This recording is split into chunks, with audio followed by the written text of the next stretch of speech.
Interim টাইমে একটা মহার্ঘ ভাতা কমিটি করেছে, যেখানে আমিও আছি। আমরা সামনের সপ্তাহে প্রথম মিটিং করব এবং ওখানে একটা স্ট্র্যাটেজি কৌশল অথবা কীভাবে আপার লিমিট লোয়ার লিমিট ঠিক করে অফিসার স্টাফ স্ল্যাব ঠিক করে ইনক্লুডিং পেনশনার, এবার যাতে পে স্কেল এই মহার্ঘ ভাতার সুবিধা পেনশনাররাও পায় সে ব্যাপারে সরকার একমত।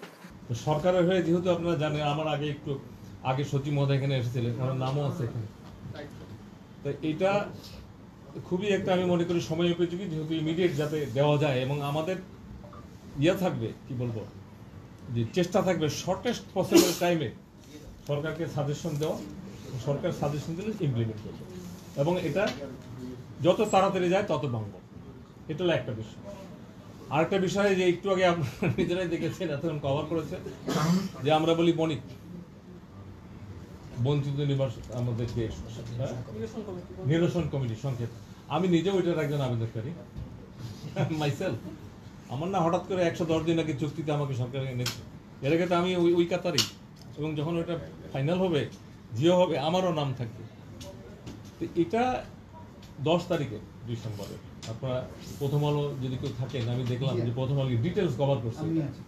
প্রথম আলো এটা হেডলাইন করে, অতএব এটা নিয়ে আলোচনা করতে চান। That is the summary of the report.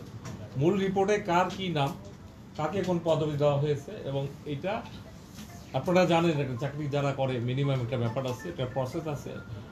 আমাদের ঊর্ধ্বতন অফিস থেকে সরকার যখন আমাদেরকে এটা পাঠিয়ে নির্দেশনা দেবে, একটা নির্দেশনা রাখবে, তবে পজিটিভ।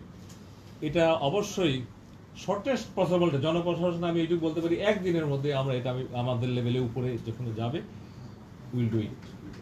কারণ আমি নিজেই এটা একজন আবেদনকারী, এবং কতজন কি পদ এগুলো তো কেউই জানি না আমরা, যেহেতু দ্যাট ইজ স্টিল সিলগালা, ওটা আসতে হবে। আমরা যারা চাকরি করি, চাকরি করেছি, চাকরি করব, চাকরির কিছু বিধিবিধান আছে, এটা আমরা হয়তো অনেকে জানি অথবা জানি না, কিন্তু মানতে হবে তো। এর বাইরে আপনার আমার যাওয়ার কোনো সুযোগ নেই। It is a system, it is bureaucracy.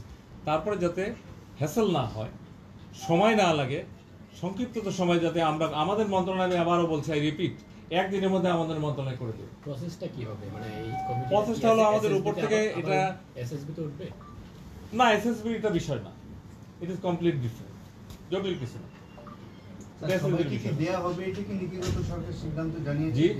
কতজনকে দেয়া হবে এটা তো ওই যে আমাদের যে আমরা যে বিবেক বঞ্চিত কি বলি, আমরা যে মনিক কমিটি বলি, এই কমিটি যে সাজেশন দিয়েছে, ডিটেলস যারা পেয়েছে তাদের একটা মন্তব্য আছে, কেন কিভাবে সাইন্টিফিক অ্যানালিসিস, আর যারা পায়নি কেন পায়নি সেই কারণটা প্রতিটি দরখাস্তের উপর, এই জন্য এত সময় লাগছে।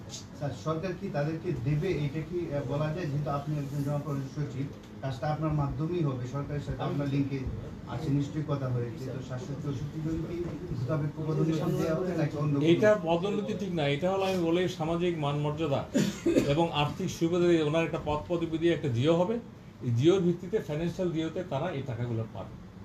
এটা সরকার নীতিগতভাবে একমত, একটু সময়ের ব্যাপার, সব কিছুতে তো সময়। আমরা তো 16 বছর বঞ্চিত ছিলাম, এখন 16 দিলে তো হয়নি। তাদের অনেকে তো আবার মানে পদে বসতে চাচ্ছে, সেটা অন্য ইস্যু, সেটা আমি অ্যাডভান্স বলার, আমার সরকারের ব্যাপারে আমি একটা অংশী, আমি সরকারের কাজ করি। আমি কিন্তু সরকার বলতে যেটা বোঝায় নীতিগত সিদ্ধান্ত, যেটা হলো অ্যাডভাইজারি, আগে যেটা ছিল মন্ত্রী পরিষদ, এখন হলো অ্যাডভাইজারি কাউন্সিল, চিফ অ্যাডভাইজারের নেতৃত্বে, এবং কোনো কোনো ইস্যু মাননীয় রাষ্ট্রপতি পর্যন্ত যায়।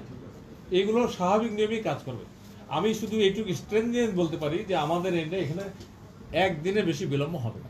একই প্রশ্ন জুবিল্লাহ সাহেবকে যেটা আমরা করলাম, যে এই শুধু ক্যাডার অফিসারদের জন্য আপনারা এটা করছেন, সরকারের 14 লাখ 15 লাখ সরকারি কর্মচারী আছে, তারা বিভিন্নভাবে বিভিন্ন দপ্তরে বিভিন্নভাবে পদবঞ্চিত।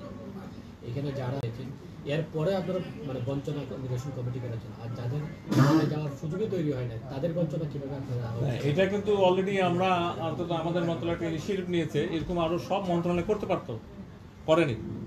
এই জন্য পরশুদিন আমরা আরেকটা আমাদের অনলাইন সার্কুলার দিয়েছি, অনেকে এটা আপনারা নিউজও করেছেন, 15 দিন টাইম দিয়ে সব মন্ত্রণালয়ের গ্রেড 3 অ্যান্ড অ্যাবভ এদের দরখাস্ত প্রসেস করে সচিবের মাধ্যমে আমাদের এখানে পাঠাবে।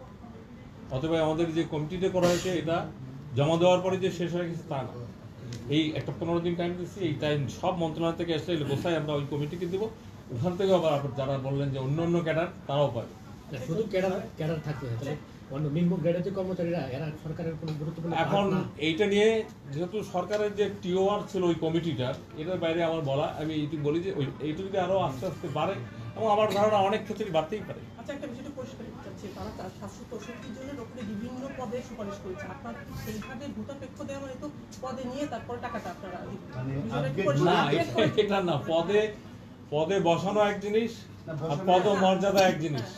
এটা হলো ওই পদে পদমর্যাদায় তাকে জিওটা দেওয়া হবে, এবং ক্যালকুলেশনটা করবে এজি অফিস, তাদের সাইন্টিফিক নিয়ম আছে কে কোন তারিখে কোন পদে গেল। এই সিম্পল এই জিনিসটা হলো, আমরা বলি এটাকে বলি জিও বলি এক কথায়, যে গভর্নমেন্ট অর্ডার। আর এরপরে যেগুলা এটাকে বলে ফাইন্যান্সিয়াল পরিষ্কার হয়েছে যে যাকে 4 ধাপে পদোন্নতির সুপারিশ করা হয়েছে তাকে তো যখন আর্থিক বেনিফিটটা দেওয়া হবে, তার মানে তাকে অতিরিক্ত সচিব, জয়েন্ট সেক্রেটারি যিনি ছিলেন, তাই তো স্যার বিষয়টাতে এক্স্যাক্টলি। এবং সর্বশেষ যেটা বেনিফিট হবে, উনি লাস্ট কোন সিলিং এ গেলেন ওই দিন থেকে ওই তারিখ থেকে তার পেনশন বেনিফিটটা ওইভাবে হবে। মূল বেনিফিটটা তার পেনশন হবে হোল লাইফ। পদে তিনি বসবেন, এটা কি পদোন্নতি না পদমর্যাদা? পদমর্যাদা মানে আমরা দেখছি যে এইটা পদমর্যাদা। আপনি যদি পদে বসেন তাহলে মনে করতে পারেন পদোন্নতি, আর যদি আপনি পদে না বসে সমসাময়িক চুক্তিভিত্তিক নিয়োগ দেওয়া হয়, বলা হয় অমুকের পদমর্যাদা তাকে নিয়োগ দেওয়া হলো। অবসরে গেলে কি পদোন্নতি দেওয়া যায়? আইনে কি এইগুলো আছে? আমি এত ডিটেলসে যেতে চাচ্ছি না, যেহেতু একটা স্পেশাল, আমার মনে হয় 53 বছর মধ্যে এইরকম একটা সিচুয়েশন আমরা ফেস করতেছি। আপনাদের কারো বয়সে এখানে 53 না, সবারই হচ্ছে কম আছে, এগুলো দেখেনই নেই আপনারা। তো হোয়াট এভার ইট ইজ, সরকার আন্তরিক, পজিটিভ। সরকারের অংশীজন হিসাবে যেহেতু জনপ্রশাসন সব মন্ত্রণালয়ের এই সমস্ত জটিল বিষয়গুলো হ্যান্ডেল করতে হয়, আপনারা যারা বিট করেন আপনারা আমার চেয়ে ভালো জানেন। এর বেশি মনে হয় এটা নিয়ে আমার বলা ঠিক না, যেহেতু সরকার এটা যখনই আমাদের এখানে একটা নির্দেশনা দিয়ে পাঠাবে, সাথে সাথে আমাদের করণীয় একজনে দেবে। এটা আরেকটা স্যার, মহার্ঘ ভাতা কি সরকার দেওয়ার সিদ্ধান্ত নিয়েছে যে কর্মকর্তা কর্মচারী? অবশ্যই মহার্ঘ ভাতা দেওয়া হবে দেখেই তো কমিটি করেছে।